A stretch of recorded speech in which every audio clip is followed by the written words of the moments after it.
नगर के कांग्रेसियों की तेज ऊर्जा ने तो आज भीषण गर्मी को भी मात दे दी, जिसका उदाहरण जय स्तंभ चौक पर देखने को मिला, जब 43 डिग्री तापमान में दोपहर 12 से 2 बजे तक कांग्रेसियों ने जमीन पर बैठकर भाजपा के खिलाफ मौन प्रदर्शन किया और फिर खूब बोले भी। वह क्यों, देखिए इस खबर में।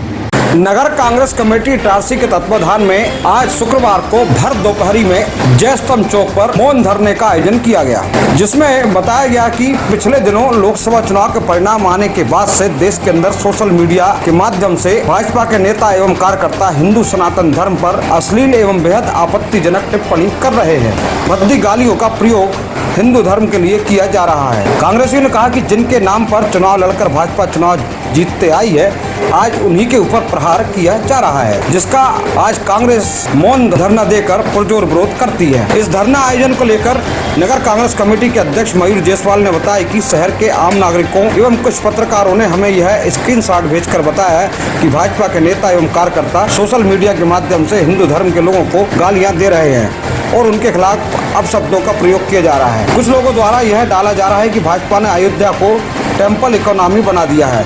इसका मतलब यह हुआ कि भाजपा मंदिर एवं धार्मिक स्थलों का भी व्यापार कर रही है और व्यापार के रूप में देखती है। पत्रकारों ने भेजे हैं, कुछ आम लोगों ने भेजे हैं। उनकी चिंता ये थी कि भाजपा के लोग जैसे ही देश में उनको पूर्ण बहुमत नहीं मिला, उसके बाद भाजपा के लोग हिंदुओं पे ही कैसा प्रहार करने लगे हैं। हिंदुओं को ही, इसमें आप देख रहे होंगे, हिंदुओं को ही गाली बक रहे हैं। भाजपा के एक पदाधिकारी ये बता रहे हैं कि हमने राम मंदिर बनवा के वहाँ की इकोनॉमी बढ़वा दी है।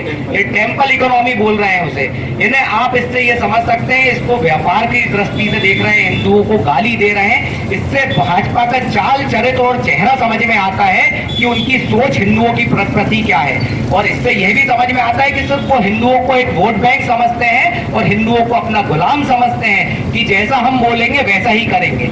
मैं, आप पत्रकार यहाँ खड़े हैं, यहाँ आम लोग हैं, यहाँ कांग्रेसी है, मैं इनसे पूछना चाहता हूँ, क्या हिंदू धर्म 1984 के बाद बना है? क्या राम की पूजा हमने 1984 के बाद चालू की है? क्योंकि भाजपा का जब निर्माण हुआ था 1984 में, हम आदिकाल से हिंदू धर्म राम भगवान की पूजा करते हुए आ रहा है। उपरोक्त धरना प्रदर्शन को भाजपा के पूर्व विधायक और वर्तमान में कांग्रेस के नेता गिरजा शंकर शर्मा ने भी संबोधित करते हुए कहा कि अपनी भड़ास सोशल मीडिया पर निकाल रहे हैं, वह अत्यंत भर्त्सनीय है।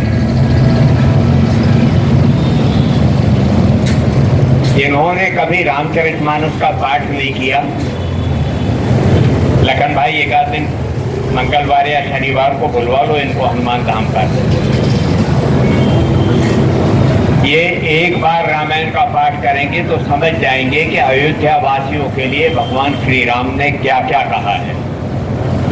ये गालियां दे रहे हैं, ये सनातन धर्म को गालियां दे रहे हैं। भगवान श्री राम ने अयोध्या के लिए कहा था, जननी जन्म भूमिश्च स्वर्गादपि गरीयसी।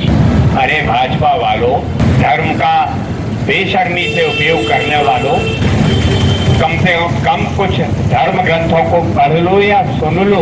पूर्व नगर कांग्रेस अध्यक्ष पंकज राठौर ने भी उपरोक्त कार्य की निंदा करते हुए कहा कि धर्म के लोगों को गालियां दी जा रही हैं। मैं एक बात इस मंच के माध्यम से पूछना चाहता हूं और ये बात सिद्ध भी हो गई है कि क्या भारतीय जनता पार्टी के लिए राम सिर्फ राजनीति का केंद्र है? हो सकते और है। ये बात आज इसलिए सिद्ध हो गई कि एक तरफ वो एक प्रदेश में वो जाटों को गाली देते हैं जातिवाद के नाम पर, एक प्रदेश में वो ठाकुरों को गाली देते हैं, एक प्रदेश में ब्राह्मणों को गाली देते हैं, और सिर्फ इसलिए कि उस प्रदेश में उनकी करारी शिकस्त होती है। कांग्रेस नेत्री नीलम गांधी ने भी अपने प्रभावशाली उद्बोधन में कहा कि भाजपा हमेशा हिंदू धर्म का और राम मंदिर का व्यापार करते आ रही है। इनका घमंड चकनाचूर हो गया जब बारी आई कि अयोध्या में ही इनका सांसद हार गया, तब इन्होंने हिंदुओं को गाली देना चालू कर दिया। और जिस तरह से, जैसा कि बताया गया है कि सोशल मीडिया पे जिस तरह से अश्लील टिप्पणी की जा रही है, बहुत ही शर्मनाक है। मैं कहना चाहती हूँ कि जिस हिंदुओं पे जिनको नाज था, जिन हिंदुओं के बलबूते पर ये अपनी सरकार बनाना चाहते थे, हिंदू राष्ट्र बनाना चाहते थे, आज इनको गालियां क्यों देनी पड़ रही है हिंदुओं को? इसका कारण ये है, ये अयोध्या में इसलिए हारे क्योंकि इन्होंने जिस तरह से वहां की जनता को प्रताड़ित किया है। एक राम पथ बनाने के लिए 2200 दुकानें तोड़ी गई, 800 मकान तोड़े गए, 80 मंदिर तोड़े गए, 9 मस्जिद तोड़ी गई, 6 मजारें तोड़ी गई।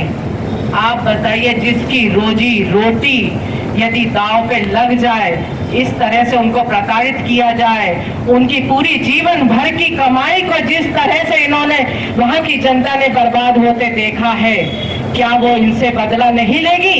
उपरोक्त मौन धरना प्रदर्शन को अन्य वक्ताओं ने भी संबोधित किया, जिसमें वरिष्ठ अधिवक्ता रमेश के साहू ने कहा कि चुनाव परिणाम आने के बाद से जितनी भी इस प्रकार के फेसबुक पर पोस्ट डल रही है, उन सब की जुडिशनल जांच होनी चाहिए और उन सब आरोपियों के खिलाफ FIR होनी चाहिए।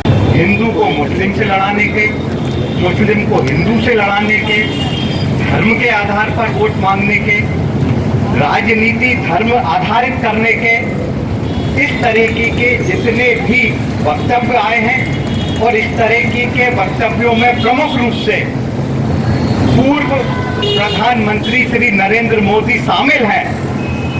एक जुडिशियल कमेटी बनना चाहिए और ये जुडिशियल कमेटी इस बीच में जितने भी इस तरह के वक्तव्य की दिए गए हैं जो कि भारत के संविधान की प्रस्तावना के विरुद्ध है, भारत में जो कि धर्मनिरपेक्ष समाज की स्थापना के लिए है उसके विरुद्ध दिए गए हैं, हिंदू और मुस्लिम को लड़ाने के लिए दिए गए हैं, ईसाइयों को भारत से अलग करने के लिए दिए गए हैं। इस तरीके के समस्त वक्तव्यों की विवेचना की जाए और जो जो अपराधी इसमें पाए जाएं, कौन पाया जाएगा ये तो सबको विदित है, किसके अनुसांगिक संगठन पाए जाएंगे ये भी सर्वविदित है, किंतु उनके विरुद्ध प्राथमिकी दर्ज की जाकर एक विशेष न्यायालय में मुकदमे दर्ज किए जाएं और चलाए जाएं, ये मेरी मांग।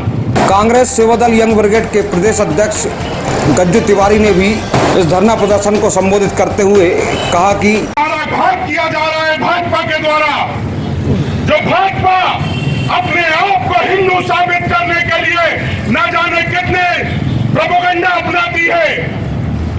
जिन हिंदुओं ने इन्हें वोट दिए वो रामजादे और जिन हिंदुओं ने इन्हें वोट नहीं दिए तो वो हरामजादे। ऐसा लिखने पर इन्हें शर्म नहीं आ रही। नासिक हार गए, प्रयागराज हार गए, चित्रकूट हार गए, जिस राम के नाम पर ये हमेशा राजनीति करते आए वो अयोध्या हार गए। इसके पीछे का कारण क्या है? क्योंकि हिंदू समाज जान चुका है तुम सिर्फ राम को बेच रहे हो, राम के नाम पर सिर्फ झूठी राजनीति कर रहे हो। आज इस इटारसी से जो ये अलग जगी है पूरे देश में जागेगी और आने वाले समय में पूरा भारत देश जो राम को मानता है, जो इस देश को मानता है, जो भाईचारे को मानता है, तुम्हें जवाब देगा और इस भारत देश ही नहीं पूरे हर प्रदेश से आपको खत्म कर रहेगा।